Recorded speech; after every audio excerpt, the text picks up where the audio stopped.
Zulf Lawen, bienvenue dans Graffiti. Pour ce présent numéro, il sera largement question de littérature et de Simone de Beauvoir. Pour cela, j'ai l'honneur et le plaisir de recevoir la grande écrivaine Irène Frein. Irène Frein, bienvenue à Berbère Télévision. Merci infiniment de me recevoir. Je vous en prie, nous sommes vraiment contents de vous recevoir et ça tombe bien puisque vous venez de sortir aux éditions Michel Lafon Beauvoir in Love. Donc un livre qui raconte une romance américaine de la campagne de Sartre. Comment est venue l'idée de ce livre, madame? Alors j'avais lu la correspondance de Simone de Beauvoir et de son amant américain, Nelson Algren. Oui. Et je m'étais dit, mais qui était ce type? Parce qu'on le présentait toujours ici en France comme un amant épisodique. Enfin, on disait en même temps que la liaison avait duré 14 ans et que ce n'était pas très important. Et Simone de Beauvoir elle-même, à la fin de sa vie, disait, mais non, ce n'est pas très important, ça n'a pas beaucoup compté sur moi. Moyennant quoi, j'étais très intriguée parce qu'elle s'était fait incinérer avec l'anneau que lui a donné cet écrivain américain. Voilà, à la fin de la première nuit d'amour, le 10 mai 1947. Donc moi, en tant que femme, je me suis dit, si des années plus tard, je demande expressément de me faire, d'aller dans la tombe avec un anneau m'a donné un homme 40 ans plus tôt, c'est qu'il s'est vraiment passé quelque chose de capital. Tout à fait. Et vous dites dans le livre qu'elle n'a jamais enlevé cet anneau d'ailleurs. Jamais. Depuis le premier jour. Depuis le premier jour. Et elle a même une lettre où elle dit quelque chose de très beau. Elle se baigne dans la Méditerranée. Je crois que c'est au large de la Corse. Et elle dit toutes les poussières de la vie commencent à être incrustées. Et puis à un autre moment, elle dit, alors même qu'ils ont rompu dans les années 50, elle écrit je veux être enterrée avec cet anneau. Donc ils avaient rompu, donc ça comptait énormément. Et je me dis, mais qui est ce type? On dit que c'était un petit toutou, qu'il était fou d'elle, mais qu'en fait il n'était pas très intéressant, que c'était un loser, hein, un perdant. Et je me suis dit, non, mais dans une histoire d'amour, c'est 50-50, comme on dit. Hein. Il faut être deux pour danser le tango. Tout à fait, hein. Bien sûr. Et puis la parité, ça ne fonctionne pas simplement les femmes par rapport aux hommes, c'est aussi les hommes par rapport aux femmes. Tout à fait. Et votre livre commence par un rêve. Donc c'est Simone de Beauvoir qui a un rêve lancinant. Donc il lui arrive quelque chose. Qu'est-ce qui va lui arriver? Alors oui, je suis partie de là parce que donc j'avais comme document, entre autres documents, on pourra peut-être revenir là-dessus, bien sûr, les lettres qu'elle écrivait à Sartre. Donc ces documents sont incontestables puisqu'ils ont été écrits tous les jours. Elle lui écrivait tous les jours à ce moment-là, au fil de la plume. Et tous les jours, elle dit, écoutez, c'est bizarre, je fais un rêve, il m'arrive quelque chose, qu'est-ce qui m'arrive? Et en fait, son inconscient avait sans doute savait que, comme elle se trouvait aux États-Unis, il faut voir qu'on est en 1947. Tout à fait, elle arrive au mois de janvier 1947 à New York. Et elle arrive de la France de l'après-guerre. Sans doute, certains de vos téléspectateurs se souviennent ou ont entendu dire quel était l'état de la France. Il n'y avait pas de nourriture, il n'y avait pas de chauffage, il n'y avait pas de tissu, etc., etc. Et c'est vraiment les tickets de rationnement, manque de viande. Elle arrive dans le monde de l'opulence et brusquement, il se produit aussi une désinhibition parce que on peut dire la vérité, entre Sartre et elle, physiquement, c'était fini depuis 12 ans. Voilà. Elle avait un amant, mais ça fonctionnait plutôt mal. Et donc, c'est une femme à bout de désir, de frustration, on va dire aussi de malheur, puisque Sartre a, entre autres maîtresses, parce qu'il y en a plusieurs, il est assez polygame. Elle a Sartre s'amourache d'une américaine, c'est ça? Il s'est amouraché d'une américaine, mais cette américaine franco-américaine, hein, d'origine éthiopienne, semble-t-il, très envoûtante, de petite taille, extrêmement jolie. Vous voyez, c'était important qu'elle soit de petite taille parce que lui n'était pas grand du tout. Et elle a vraiment un impact, elle l'a envoûté. Et par ailleurs, elle a fait quelque chose de formidable pour lui, c'est qu'elle connaissait tous les grands médias américains de l'époque. Et elle a mis ces médias au service de Sartre lors de son premier voyage. Elle l'a fait connaître un petit peu. Elle l'a fait connaître dans le monde entier. En lui donnant l'Amérique, elle a donné à Sartre le monde. C'est-à-dire que Sartre, il a eu l'intelligence de comprendre les médias modernes qui venaient de naître aux États-Unis. Et cette femme lui a donné ça. Donc après tout, il se dit, Simone, bon, déjà, ça ne marche plus avec elle depuis un certain temps. Et Simone arrive, elle est jalouse, complètement jalouse. Complètement elle est jalouse. Même malade. Malade de jalousie. Oui. Et je la comprends de l'intérieur. Sartre lui ment, il lui dit pas tout. On sait comment ça se passe. Dans la jalousie, c'est universel. Et donc, l'Amérique, ce voyage en Amérique est une forme de consolation peut-être. Elle part faire des conférences, c'est ça? Alors, pour être tranquille avec sa maîtresse, parce qu'il a fait venir l'américaine en France. Sartre l'a éloigné Simone en Amérique. Voilà, il lui dit donc tu peux partir en Amérique. Voilà, mais elle n'est pas dupe et en même temps, elle a un choc avec l'Amérique et il faut voir que l'Amérique, c'est l'ultramodernité à l'époque. Et c'est aussi l'ultramodernité du point de vue, de certains égards de la libération des femmes. C'est-à-dire que le planning familial a commencé, que les Américaines parlent plus ouvertement de problèmes de l'intimité, des rapports hommes-femmes. Et donc, Simone a 39 ans, c'est une femme ardente. Et le désir qui couve en elle s'exprime déjà à travers ce rêve. C'est-à-dire qu'elle, de façon prémonitoire, son inconscient l'avertit qu'elle va comme on dit maintenant, se lâcher. Ce prolongement de ce qu'elle pense, peut-être, ce rêve? Alors, moi, je ne crois pas qu'elle pense grand-chose. Je pense que c'est une femme, comme on dirait à notre époque, coincée. D'accord. Mais vous savez, les rêves nous avertissent de choses qui vont se passer dans nos vies. Tout à fait. Et sans comprendre le rêve, d'ailleurs, elle attend que Sartre lui explique ce rêve et Sartre ne lui explique pas, lui, il a trop à faire avec sa maîtresse. Et en fait, cette femme d'un tempérament de feu qui ne s'est pas révélée, qui sait, comment vous dire, qui sait que la sensualité c'est très important, mais elle n'est pas révélée sa sensualité. Le premier homme qui lui révélera ça, ça peut être celui dont elle tombera éperdument amoureuse.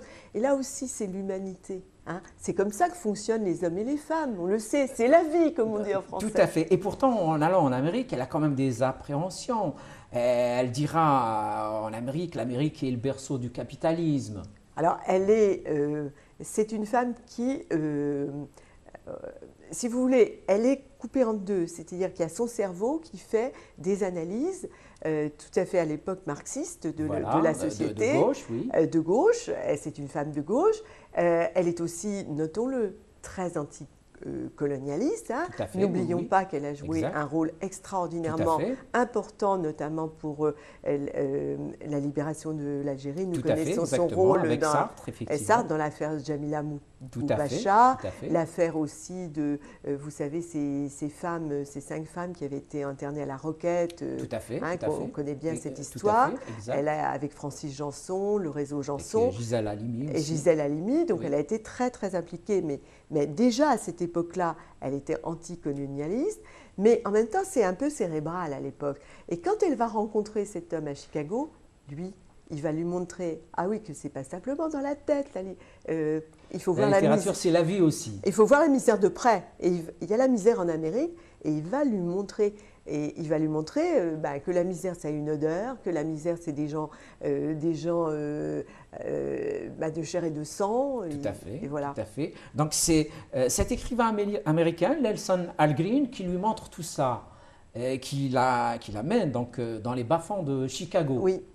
Et alors, il est important, si vous le souhaitez, que je vous dise qui est ce type. Bien sûr, voilà. Il faut. Moi, j'appelle ce type, bien. parce qu'en anglais, on dit « who's that guy ?» mais je dis à l'américaine, parce qu'à Chicago, il y a cette familiarité avec les gens. Alors, Chicago, c'est une ville si vous voulez, qui est à l'époque très liée à des choses assez brutales. C'est d'abord l'acier, c'est une ville d'acier, c'est une ville de bois, parce que c'est toutes les forêts qu'on a abattues. C'est une ville violente aussi. C'est une ville violente, la pègre. Oui. La pègre. Al Capone, il a été désactivé une dizaine d'années plutôt, mais la police est toujours corrompue, enfin il y a toujours des bandes, etc. C'est une ville de viande, il y a les abattoirs à l'époque. Et vous voyez, il faut imaginer que c'est une ville faite d'hommes forts, assez machos, mais qui ont un rapport frontal avec les éléments. Les éléments sont violents, les étés sont torrides, les hivers sont très froids. C'est vraiment, et les femmes aussi ont des tempéraments. Vous voyez, c'est des gens très solides qui sont à Chicago. Et dans cette Nelson, il est de ce monde-là. Et il vient d'un milieu ouvrier, des ouvriers de l'automobile, et sa sœur lui a fait faire des études de journalisme, et malheureusement pour lui, alors qu'il commençait à en sortir, de grimper dans la société, un journaliste comme vous l'avez été, la grande crise arrive, la dépression, le pauvre gars, il se retrouve sur les routes dans la crise de 29, hein, avec les clochards, les pauvres gars, il va vers le sud, et là, un jour, pour survivre, après avoir fait du porte-à-porte, dormi dehors, voyagé sur le toit des trains de marchandises, il vole une machine à écrire dans une école abandonnée depuis 2 ans, pour pouvoir écrire un roman ou des articles. Et pourtant, il va écrire des romans, il va écrire même des textes qui resteront. Absolument, mais c'est important qu'il ait volé parce qu'il a été pris, il a fait de la tôle avec les pires malfrats de l'Amérique, du Texas, etc. Donc à ce moment-là, il y a eu un choc terrible. Il a découvert la misère humaine du bas-fond du bas-fond. Donc quand Simone vient à Chicago et qu'elle lui dit, avec un peu snob, on peut dire, hein, arrivant du café de Flore, il lui dit, je voudrais connaître les bas-fonds. Ah, vous voulez connaître les bas-fonds? Eh bien, on va y aller. Et ils sont au cœur de Chicago. C'est 15 000 migrants qui sont des anciens des saisonniers qui viennent là pour aider quand il y a des chantiers, et puis qui se retrouvent dans la spirale infernale, à ne pas pouvoir reprendre le train pour aller chez eux, et ils sombrent très vite dans l'alcool.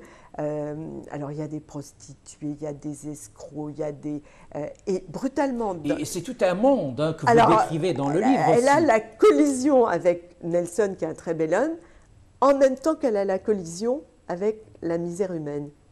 Vous décrivez d'ailleurs une femme, une serveuse de bar, qui connaît l'œuvre de Sartre. Alors ça, c'est extraordinaire. Et Nelson vient se renseigner sur l'œuvre de Sartre grâce à cette femme, serveuse de bar. Parce que Nelson avait commencé à se faire connaître à l'époque, et on avait dit que son livre, Le désert du néon, était une œuvre existentialiste. Mais lui, il ne savait pas ce que ça voulait dire, existentialiste.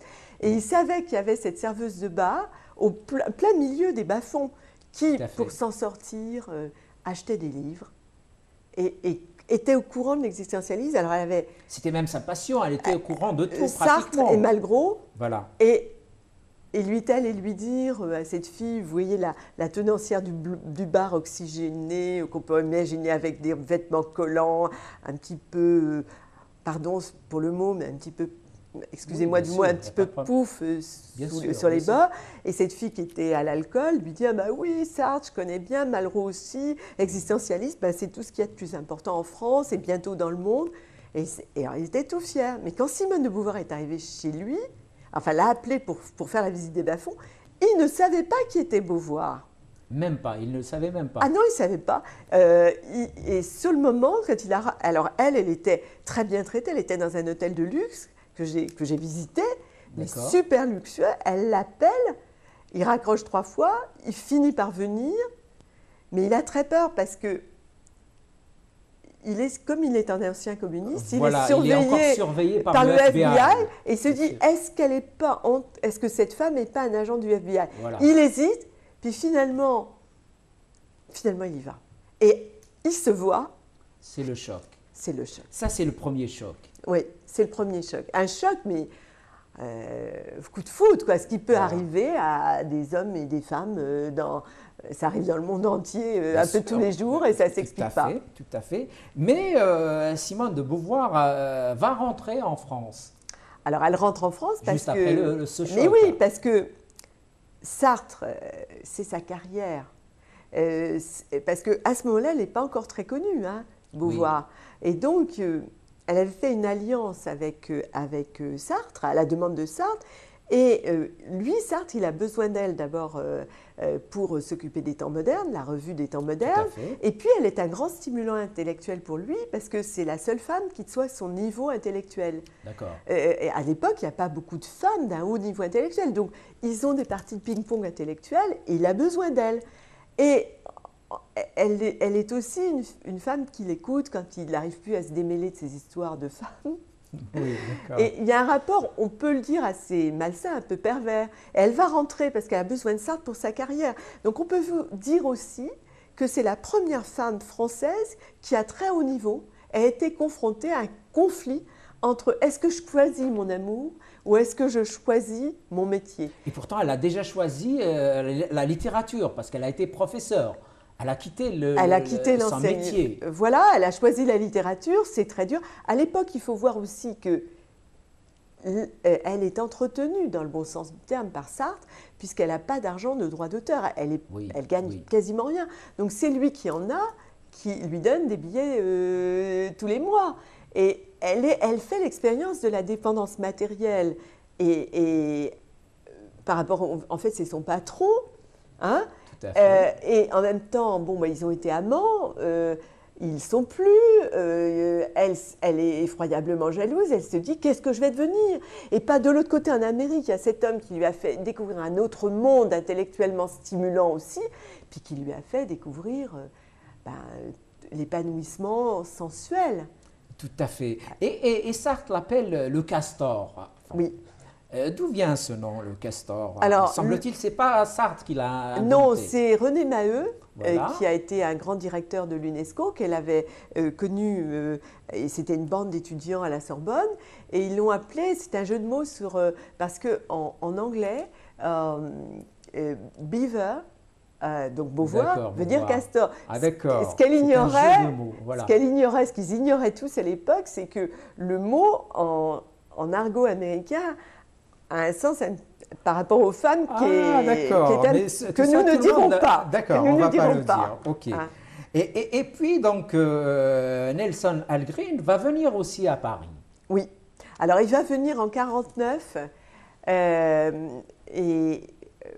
Donc, en fait, à ce moment-là, il sait déjà que ça va être très difficile de poursuivre la relation, mais il veut se donner une dernière chance. Et Simone voudrait qu'il s'installe à Paris. Pourquoi? Parce qu'à ce moment-là, elle pourrait tout concilier, l'amour et le métier. Donc elle achète, elle loue, je crois, un studio qui était loué avant par Mouloudji. Mouloudji qui est d'origine kabyle. Hein, voilà, elle le loue, c'est rue de la Bûcherie, à l'emplacement maintenant c'est l'hôtel Colbert. Et je suis allée le visiter, j'ai vu la vue qu'ils avaient. Et donc, à l'époque, c'était un quartier complètement d'immigrés. C'est-à-dire que toute la communauté algérienne d'immigrés était dans ce quartier. Et alors, Nelson, j'ai trouvé des articles de lui. Jusqu'à sa mort, il a parlé de ce quartier. Et alors, il dit que c'était au milieu de cafés, justement, kabyles, berbères, algériens, et qu'il y avait la musique arabo-andalouse jusqu'à très tard le soir.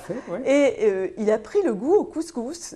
Et alors, il copinait, parce que c'était un type, vous l'avez compris, qui était à tu à toi avec tout le monde, où qu'il aille. Il y avait une proximité avec les plus démunis, avec les plus faibles. Voilà, et dans le monde entier, il était comme ça, à tu et à toi,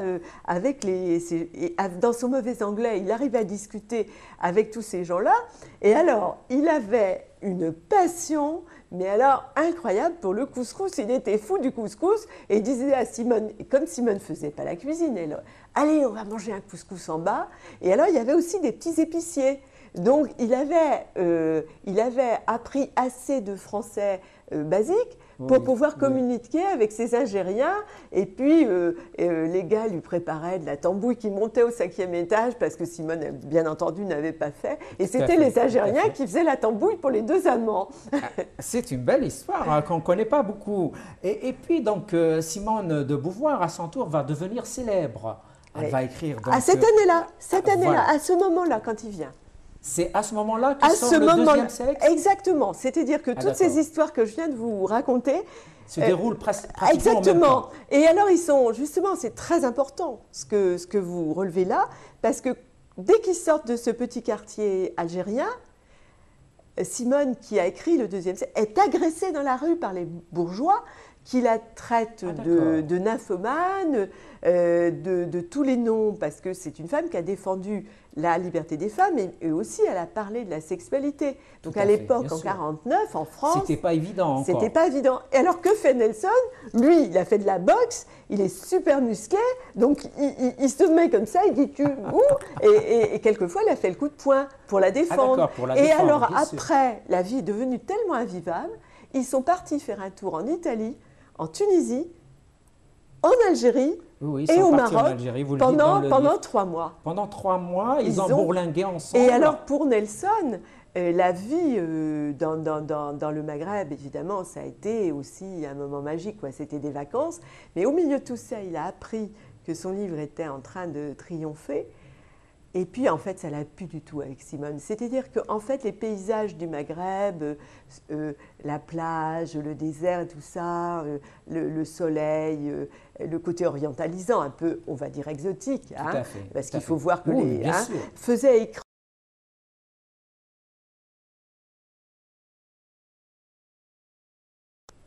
Et donc, ils reviennent en France tous les deux et Nelson repart en Amérique, c'est ça? Oui.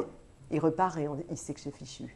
Il sait que c'est fichu parce que, en fait, d'abord, la famille sartrienne s'est pas très bien comportée avec lui. C'est-à-dire qu'il le considérait comme un Américain vous savez, une caricature un peu d'Américain. Hein, le beau gars, les grands enfants, on disait les Américains sont de grands enfants. Il disait ah oui, mais bon. Pourtant, idéologiquement, ils sont un peu proches. Vous racontez dans le livre que Sartre lui pose des questions et que Nelson dit par exemple que les Chinois sont l'espoir de l'humanité. C'est-à-dire qu'ils se retrouvent sur des choses fondamentales qui sont l'anticolonialisme. C'est pas évident chez un Américain de l'époque. Hein. Tout à fait. C'était énorme de dire des choses comme ça. Donc, ils ont une communauté de pensée, mais Nelson est un type affectif. Il y a le cœur. Et il les trouve trop cérébraux. Et il trouve que c'est des intellos qui ne sont pas en contact avec les réalités humaines. Ils sont un peu loin de la réalité de chaque jour. Oui, absolument. Et en tout cas, les plus pauvres. Voilà, Nelson, si vous voulez, quand il allait dans partout au monde, j'ai bien étudié sa vie dans les archives et à Chicago et trouvé des témoins. Il allait vraiment voir les quartiers difficiles, et il avait un contact facile avec les gens. Et la misère humaine, il savait ce que c'était. Il connaissait, quoi. Et quand il en parlait, il la mettait en mots.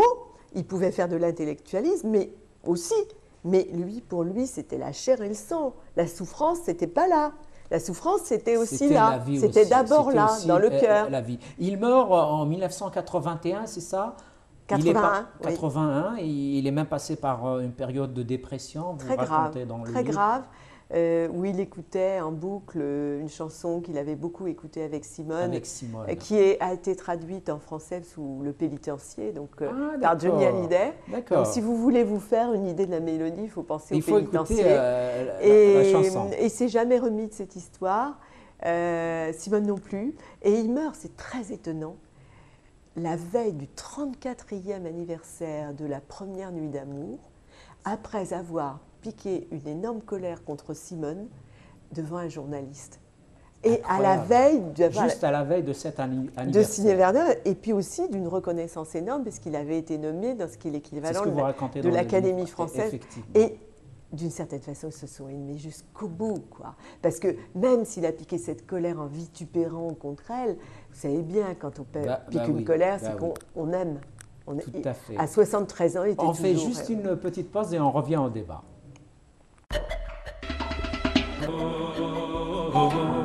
On revient donc au débat avec Irène Frein, qui vient de publier, je le rappelle, aux éditions Michel Lafon, Beauvoir in Love, un livre à lire à tout prix. Et donc, nous disions que ce fut effectivement une grande passion pour l'écrivain américain Nelson Algren et pour Simone de Beauvoir, même si à la fin, il y a eu ce qu'il y a eu. Peut-être que c'est le sort de toutes les grandes passions. Sûrement, surtout quand il y a eu coup de foudre. Est-ce qu'on résiste longtemps à, à ce château amoureux fantasmagorique qu'on se construit dans la tête? Peut-être qu'un amour qui est construit au jour le jour, beaucoup plus lentement, est beaucoup plus résistant. Peut-être, On mais ne sait pas. Il n'y a pas de règles, je crois, dans ce domaine. Il n'y a pas de règles. Madame Irène Frein, vous avez écrit énormément de livres, plus d'une trentaine, vous avez un parcours impressionnant. Et donc, si vous voulez bien, on va faire un peu quelques haltes dans votre parcours. Vous commencez à écrire, donc je crois en 1979, quelque chose comme ça. Oui. Et vous êtes bretonne, vous venez, voilà. Vous êtes née à Lorient. Vous commencez par écrire « Quand les Bretons peuplaient les mers ». Oui. C'était quoi ce livre? Alors, c'était un livre sur la vocation maritime des Bretons. Entre le 15e et le 18e siècle, nous autres Bretons, nous avons eu un âge d'or. Et en même temps, c'était une époque où on était indépendants quasiment. Et donc, nous avions notre langue. Et nous avions une expansion maritime très importante dans tous les ports d'Europe. On commerçait les toiles de chanvre, etc. Et en même temps, on avait toujours nos identifiants culturels. Et c'est l'âge d'or de la Bretagne. Et il y a eu beaucoup d'expansion également dans d'autres pays, mais avec une spécificité bretonne, c'est que les Bretons n'étaient pas colonialistes. Tout à fait. Ils essayaient de comprendre la culture et de créer des liens. D'abord, les liens économiques impliquant des liens culturels. Des liens d'abord avec les autres peuples celtes ou bien tous les autres peuples? Écoutez, en Inde, par exemple, c'était beaucoup de Bretons qui sont allés en Inde. Et en fait, le héros, le héros de mon roman qui est venu juste après, le Nabab, René Madec, qui a eu beaucoup de succès, voilà, qui est sorti donc en 1982 aux éditions Lattès, c'est ça? Voilà, qu'on peut trouver dans le livre de poche. Ce gars-là, qui était un pauvre gars de la campagne française et qui était bretonnant, qui ne parlait pas le français au départ, qui s'était engagé comme mousse, c'est-à-dire la pire des conditions pour la Compagnie des Indes. Il avait vu triompher Dupleix, vous savez, il avait été nommé Nabab, il avait dit moi je vais le faire. Moi aussi. C'est un peu comme les Américains, l'autre l'a fait, je vais le faire. Et il y réussi, mais c'était complètement fondu dans la culture indienne, au point qu'il avait épousé une indienne. Et il y avait à l'époque quelques Indiens qui étaient catholiques, parce que la religion, mais il avait appris plein de langues de l'Inde, il connaissait très bien, il était en pays musulman, indien, il s'était complètement fondu dans cette culture qui était... donc il avait le respect des autres cultures. Totalement. Et ça, c'est très différent des Anglais. Parce que les Anglais, ils songeaient d'abord à oppresser. C'est ce qu'ils ont fait en Inde. D'ailleurs. Et puis, ils ne s'imprégnaient pas de la culture de l'autre, absolument. En général. Ils ne s'imprégnaient pas du tout. Et il est revenu, vous voyez, quand il a dû quitter, parce que l'Inde est rentrée en chaos, il est rentré à Quimper, en Bretagne, avec cette femme en sari, il l'a ramenée avec lui. Et elle s'appelait Begum, ce qui est un mot qui était complètement des princes musulmans, si vous voulez. Et lui, on l'appelait le Nabab, donc Nawab, c'était un titre musulman. Vous savez, quand les envahisseurs musulmans étaient arrivés dans le nord de l'Inde, les grands empereurs musulmans comme Akbar, etc. Et il avait complètement intégré cet ADN-là. C'est très étonnant. Et vous avez un rapport exceptionnel avec l'Inde. Vous connaissez très bien ce pays. Vous avez écrit beaucoup de choses sur l'Inde. Oui. D'où vient cette passion? Je suis née, Lorient avait été fondé par Colbert pour commercer avec les Indes en 1666. Vous voyez, c'est toujours 2 ans après la bière Kronenbourg. D'accord. Je me rappelle comme ça. Et avant, il n'y avait rien dans ma ville. Et donc, c'était uniquement pour faire des bateaux pour aller dans ce qu'on appelait les Indes au pluriel. Et en fait, la ville n'avait pas de nom. Et la ville a reçu un nom qui s'appelle Lorient, du nom d'un bateau. Donc l'Orient, c'est avec une apostrophe. Oui, imaginez la petite fille que je suis, qui naît dans une ville complètement détruite par la Deuxième Guerre mondiale, et où les seules choses qui expliquent la fondation, qui sont anciennes et qui donnent un peu de sens, au milieu des blocos, des ruines, la base sous-marine, tous les souvenirs des gens avant la guerre, après la guerre, pendant la guerre. Ma mère avait été réfugiée de guerre, mon père 5 ans sous la botte nazie en Allemagne, super dur quand même, à moitié détruit par la guerre. La petite qui est là, qui grandit, on l'emmène quai des Indes et on lui raconte cette histoire. Alors moi j'ai commencé à rêver et du coup j'ai été, si j'ose dire, orientée. Donc moi j'ai toujours regardé de l'autre côté du soleil, vous voyez. C'est très bien, mais avant d'écrire, vous étiez professeur, vous aussi, comme Simone de Beauvoir. Voilà, parce que moi je viens d'un milieu très simple.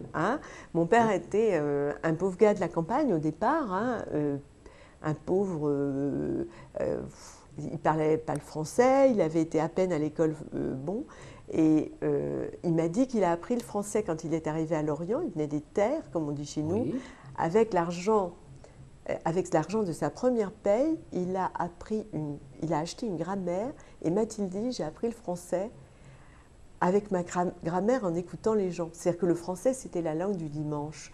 Et donc ce gars, il a monté, il a été ouvrier après-guerre, il a pu devenir professeur dans la FPA, la formation et des adultes.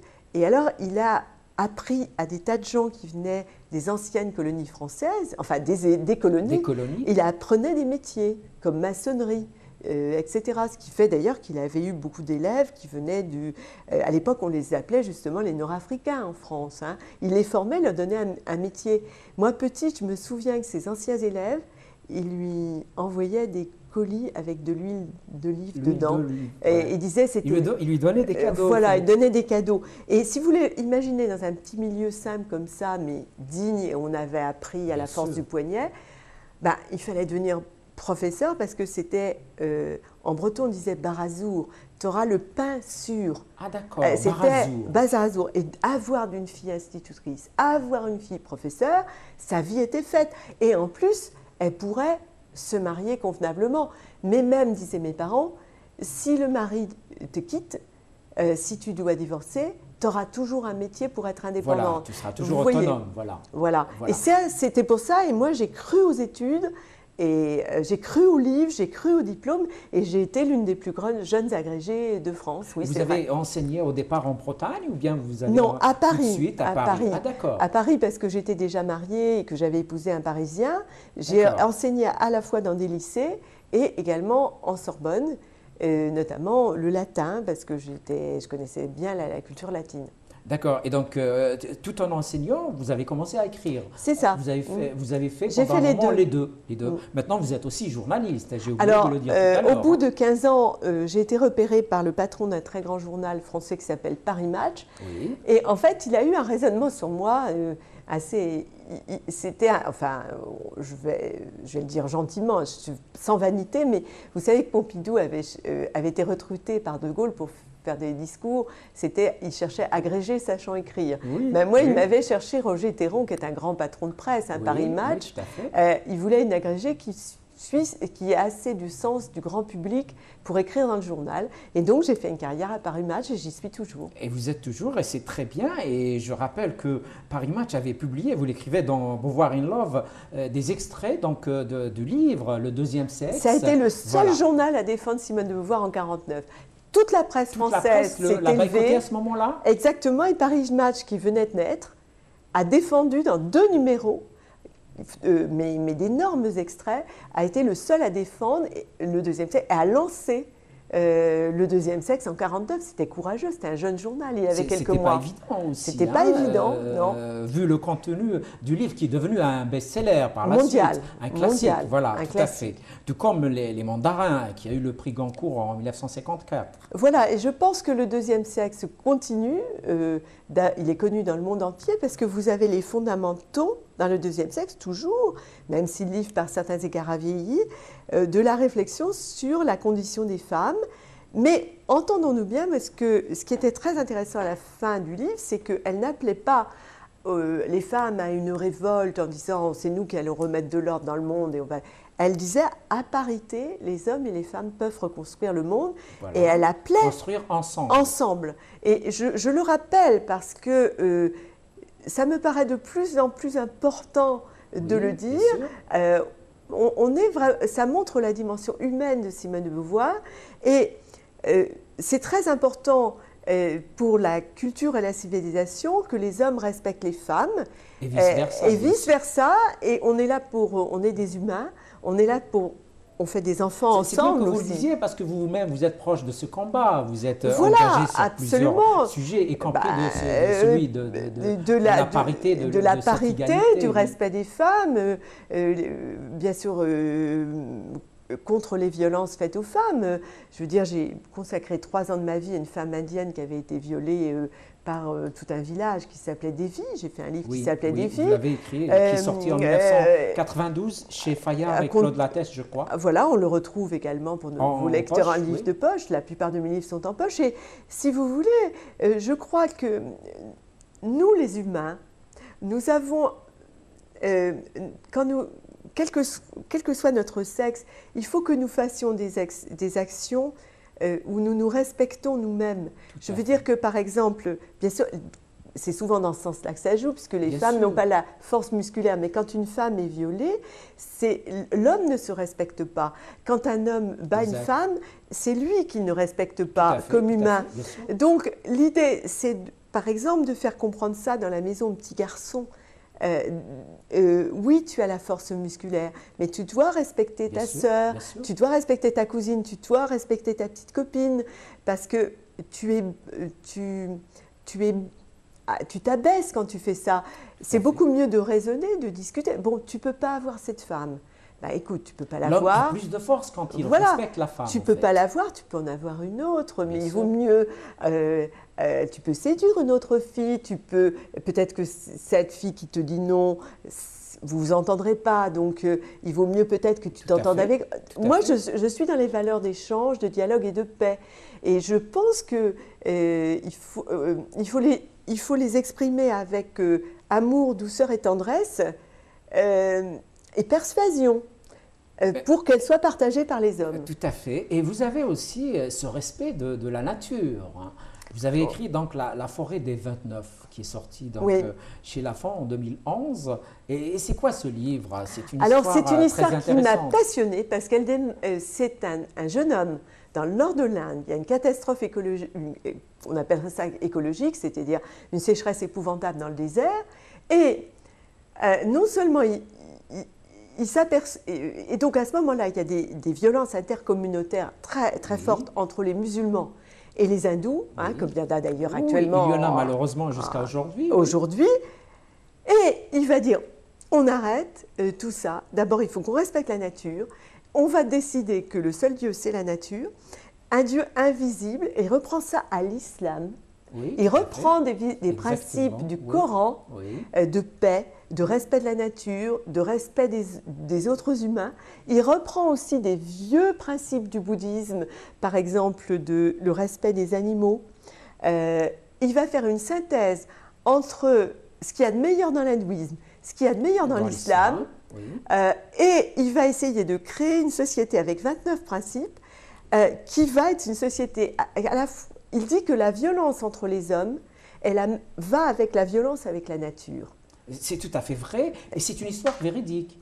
Totalement vrai. Alors, elle se passe vers quelle année, vers quel siècle, on va dire 1485, 1538 pour la vie de ce prophète, parce qu'on l'appelle prophète. Oui, on peut l'appeler Moi, ils l'appellent eux prophète. Eux l'appellent prophète, bien sûr. C'est stupéfiant. Mais bien sûr, c'est un prophète. C'est très visionnaire. Hein, c'est une vision qui peut rester valable aujourd'hui aussi. Tout à fait. Et puis, ça s'est maintenu. Ils sont 800 000. Et ils sont considérés comme la plus vieille société, je dirais plutôt éco-citoyenne au monde. C'est-à-dire, ils ont un principe de chacun doit planter un arbre, on doit donner 1/10 de ses récoltes aux animaux, on doit construire des réservoirs pour l'eau, on doit protéger les femmes, parce que la santé des femmes, parce que la société ne va pas marcher si les femmes ne sont pas protégées. Donc, ils inventent, tenez-vous bien, le congé de maternité en 1485. C'est extraordinaire.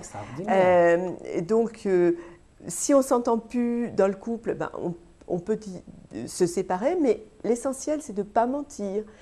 Si on veut un autre homme ou une autre femme, ben, on le dit, on se sépare.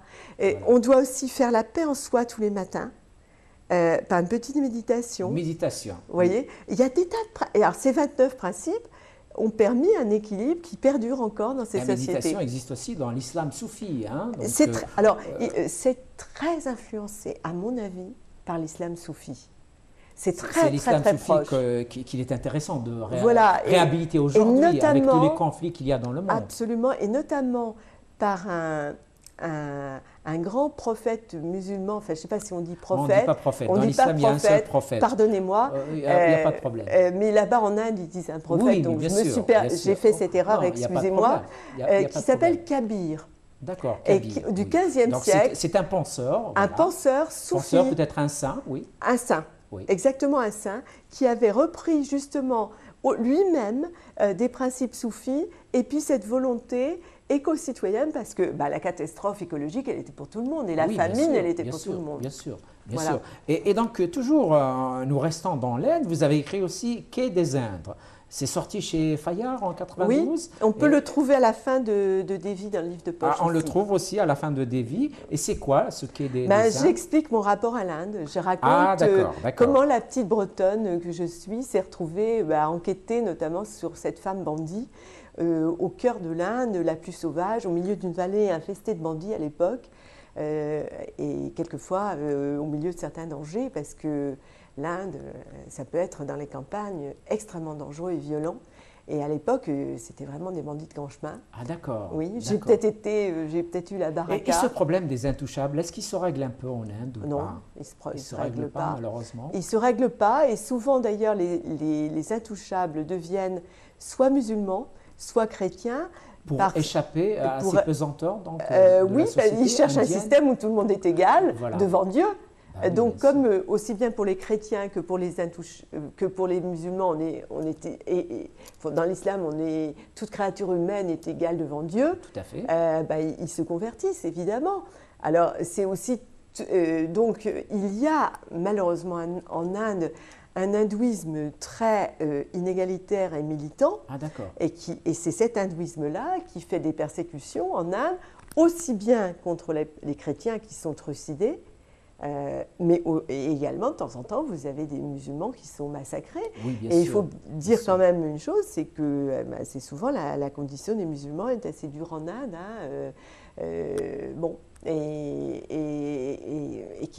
En Inde, c'est très violent, donc vous avez des massacres. Mais vous avez c'est dommage, on peut espérer que les violences vous avez aussi un nombre de... oui, parce que vous avez notamment des femmes. Souvent, les femmes sont pacificatrices, qui ne rentrent pas là-dedans. C'est vrai, à travers les quatre coins du monde, d'ailleurs. Qui essaient à travers la médecine, à travers le planning familial, parce que moins il y a d'enfants, moins il y a de la violence, à travers justement le travail sur les ressources alimentaires. Quand vous avez à manger, vous vous battez moins avec les voisins, vous prenez moins des boucs émissaires, si vous voulez.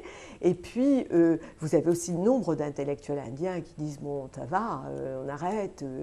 Et pourtant, l'Inde a donné Gandhi, et vous lui consacrez un livre, oui. Gandhi, La liberté en marche, publié en 2007. Alors, précisément parce que... C'est un hommage à son parcours, à ses idées. Voilà, moi je suis intéressée, vous l'avez compris, par tout ce qui s'engage pour les dialogues, les valeurs humaines et la paix. Les partages. Et on comprend les partages, et on comprend dans leur parcours. De la même façon que le héros Jambo, là, de la forêt des 29, la forêt des 29. A fait la synthèse entre l'islam, l'hindouisme, le bouddhisme.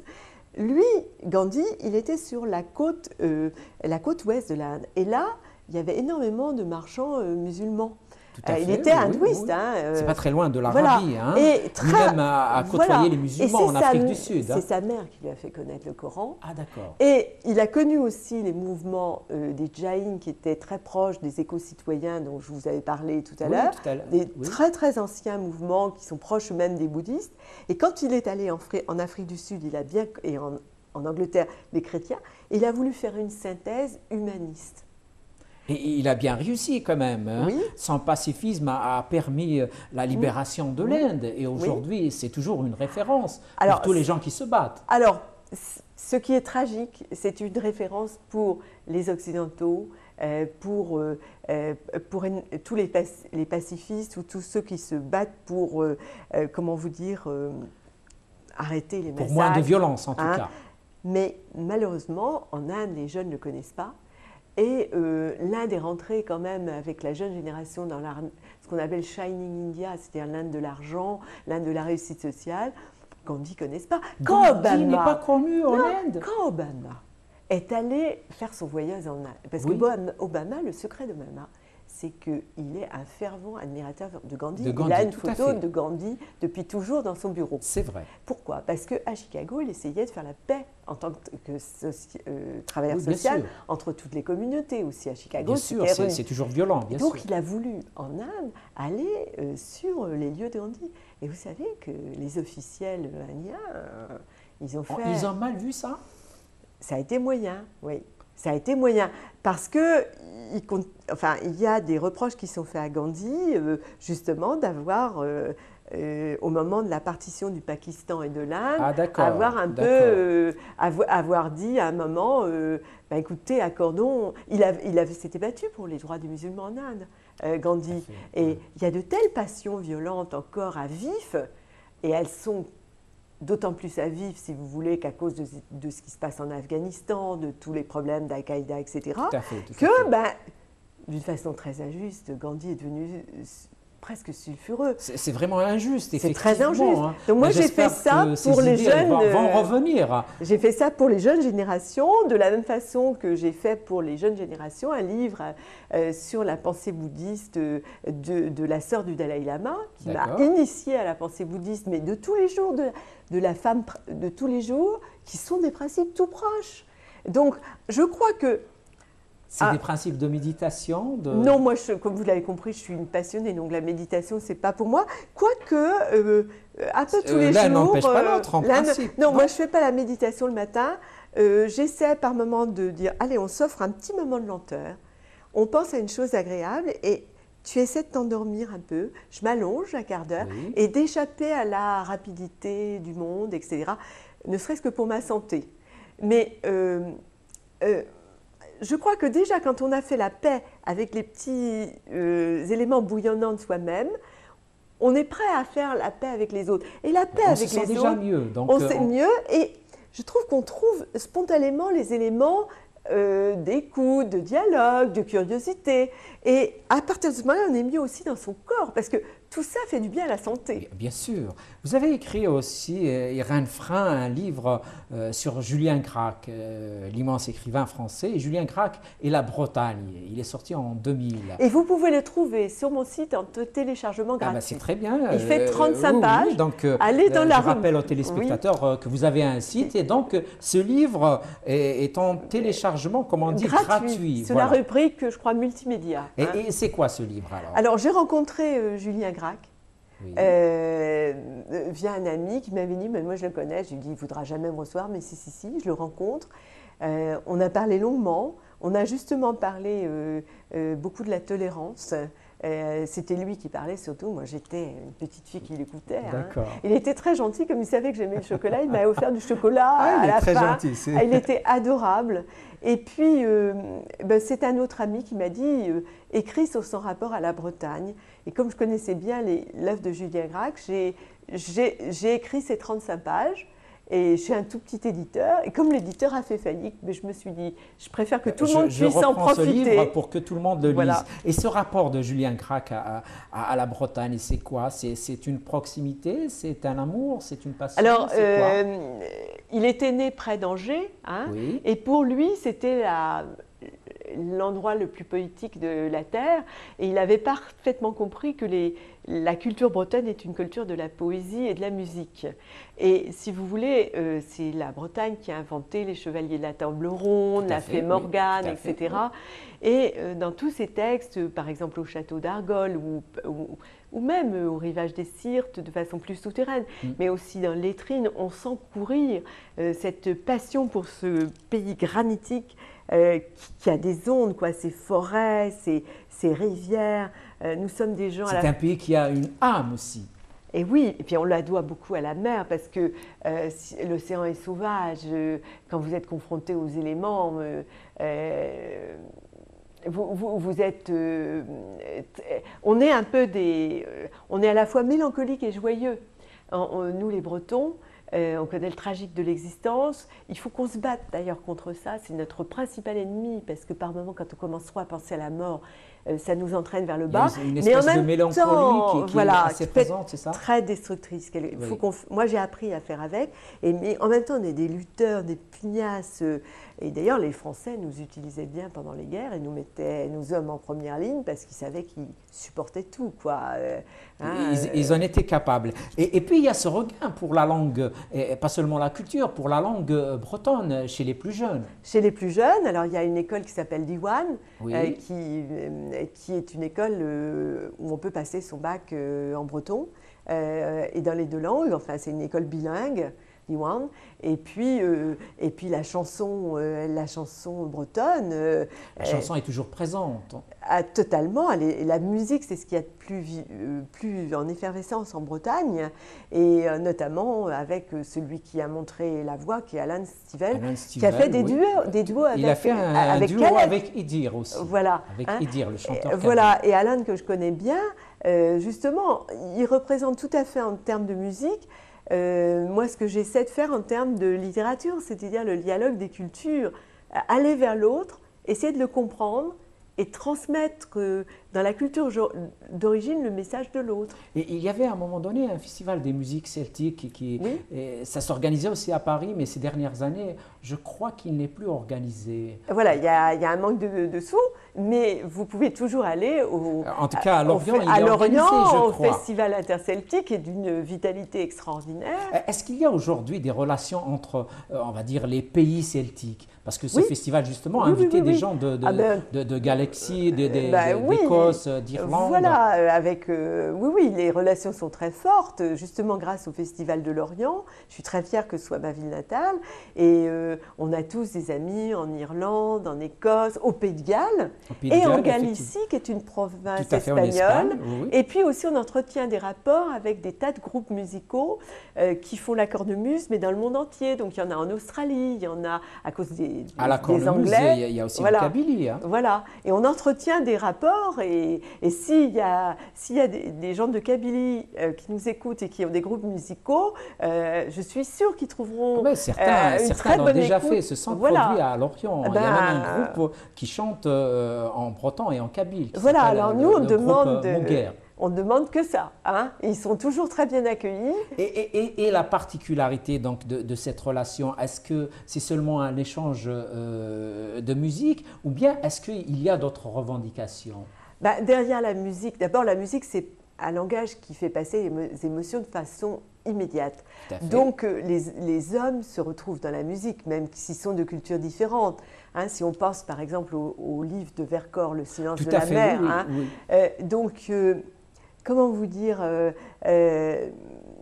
c'est une demande là aussi de paix, d'amour, d'émotion et de créativité. Écoutez, c'est sûr ça va mal, mais avec la musique ça va mieux et on a envie d'avancer. Moi le matin, souvent j'écoute de la musique pour me donner la force d'aborder la nouvelle journée. On ne sait pas si elle va être bonne ou mauvaise. On ne sait pas si on sera vivant le soir. Bien sûr, aussi. Il faut se redire tous les matins qu'on ne sera peut-être pas vivant le soir.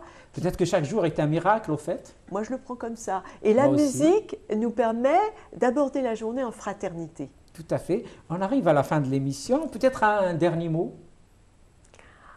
Écoutez, moi, je voudrais surtout dire, puisque vous êtes,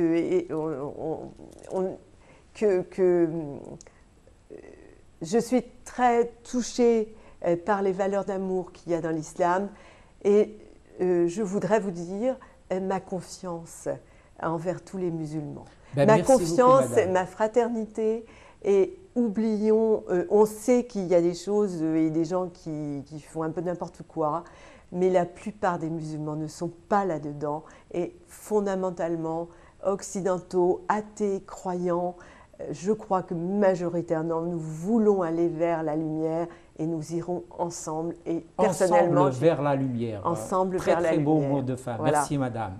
Mes amis, je vous dis portez-vous bien, prenez soin de vous. Au revoir.